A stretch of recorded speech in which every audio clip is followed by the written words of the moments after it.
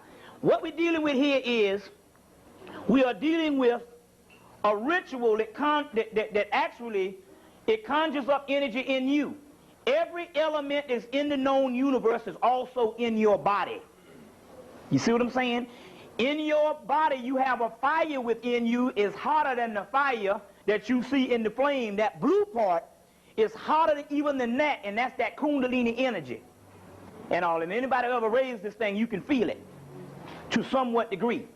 So what I'm trying to say is this concentration of the circle is actually harnessing the energies in you. So what is libations for?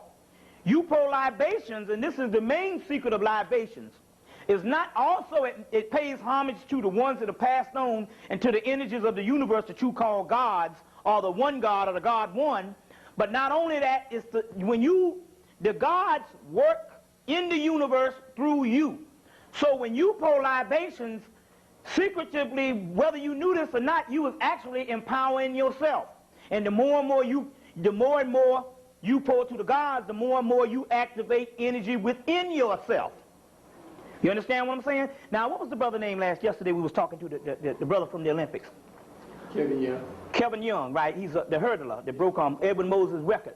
And he deals with the Orishas, come to find out, which was cool. I was saying, well, man, you can win these races or do what you want to do. If you conjure up the energy and cushion yourself with the energy, you can empower yourself. So, spite the contrary, when we was thought that we was making offerings to the gods, in actuality, they're working through you, and you are the vessel, because this is the kingdom. Remember now, in the Kabbalah, you'll see pictures of what? You'll see pictures of the tree of life. The tree of life, and down at the bottom of the tree of life, when you got several trees of life, but down at the bottom of the tree of life, you have Malkuth, Ma-Kuth. That's like Har, Ma-Kuth, which means word made truth.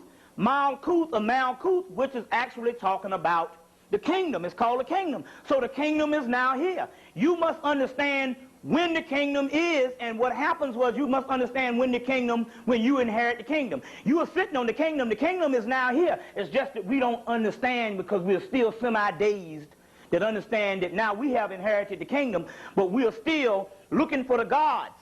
Like the Zohar says, the man on earth say God is on high, while the angels in heaven say God lives on earth. Well, that means as above, so below. So when we're talking about a chain of command, we're talking about as it is in heaven, so shall it be on earth. That means that the kingdom, the hourglass, if you turn it upside down, you have inherited the kingdom.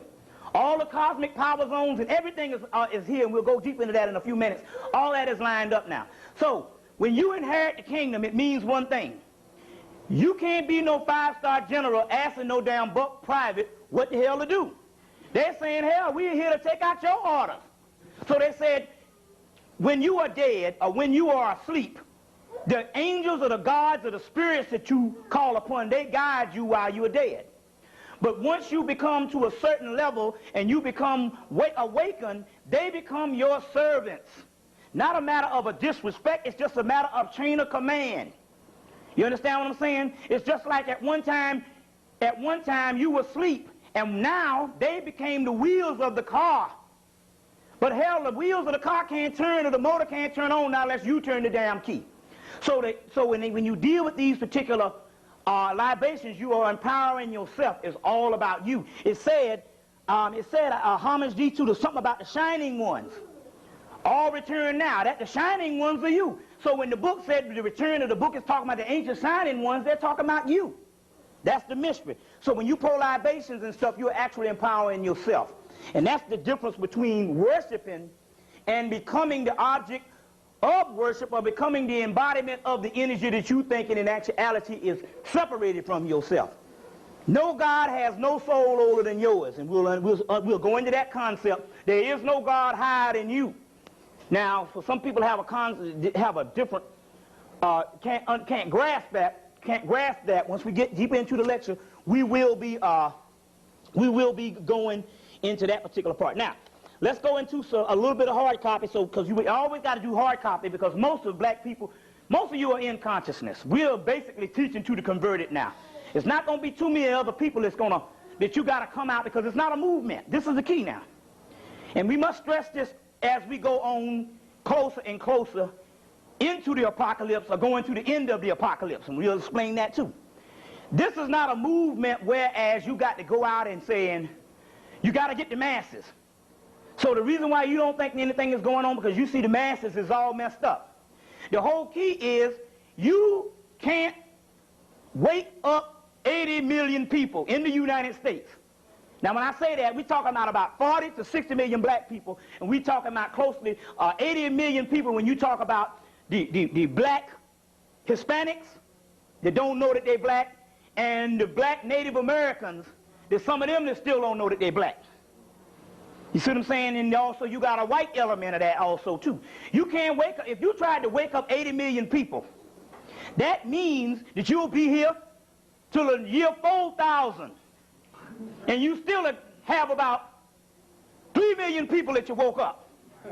It don't go like that, but we'll explain the metaphysical concept on what does occur. But the only ones that need to understand what's going on is the ones that's woke up now. Now, let me explain this again. What do I mean by that? The reason why you are woke, because some incarnation passed in the past history, a couple of thousand years ago, you said we're going into a hibernation. You see what I'm saying? You say, okay, we've been on this world for a couple of thousand millions of years. Now it's time for us to go through the metamorphosis stage where we go to a higher realm, back to the godhood. Now, at that particular time, you say, well, you actually gave this planet up. You see what I'm saying? You outgrew it and you gave it to the cracker. That's why he's still out there looking for trees and National Geographic and searching for all this kind of stuff and always exploring, because he's a baby. So you said, I'm going to wake up one day and I'm going to retake my planet, but it's going to be on a greater level than what you think this physical shit where you got all the damn automobiles and the cars and up in some corporate office with some suit on. You said, I'm going to wake up. So you encoded or decoded within yourself a timer to go off on which you would wake up into the future. So you set your timer to go off that would wake you up into the future. And that's why a lot of you are being woke. You are coming alive, or you are waking up, or you are already woke. It's just a matter, when you wake, if you woke, somebody moved you into a new damn house while you were sleeping, you still got to learn the damn house and shit. You know what I'm saying? Some of you still find out where the bathroom is. The key is you are woke, and the process of being awake is to stumble through the maze. You got it? But you set the timer on when you was going to wake up. You understand where I'm coming from? Now, the other people, they haven't woke up yet, but if those people set their time to wake up at 11 o'clock, and you woke up at 6, I'll be damned if I set my timer to wake up at 11. You understand where I'm coming from? And you come up in there at 6 o'clock trying to wake my behind up. I'm going to be pissed off. You see what I'm saying? So the reason why you are catching resistance from the masses is because they haven't set their timers to wake up yet. There are some people that's woke, but they're searching. And that's why you can come and give a brother the knowledge. They got it the first day. And they own it. They can understand it. Then you can have a person, they can go to all the meetings. They can go to all the things based on a social thing, and they still can't bear witness to nothing. Still dead. That means that all the learning, they still the nigga that they were in 1980s. So what you got is two different dimensions. You must understand. This is the physical world that is a hologram. But if you was to open yourselves up, the ones that are somehow interested in this knowledge, and see another person that's rejecting this, you would find out that you will have a semi-dim light that's came on. And those people's light is still dormant. You understand what I'm saying? The reason why you can't tell is because you're looking with these two eyes, which is a cheat. This is an illusion. It only submits things which a series of events that do not exist. So the difference between you and the other brother and sister is they are more dormant. Their light is still off. It don't mean that they're negative. It's just that everybody don't wake up the same time. You understand what I'm saying? Every morning. So based on nature and based on cycles, everything don't just come along the same time. Some flowers bloom before the other flowers. You understand the concept and what we're dealing with here? So now the key is we're talking about time is going on, and don't make a difference how much you go and holler in their face. They're going to reject it for the simple fact they're in another dimension. They're somewhere in the 1980s. And like I said before, you got Negroes that don't even have a clue. I mean, they be good people. You know, they pull down $40,000, $50,000, $60,000 a year. You know, they got the nice clothes on, and these people, these good people,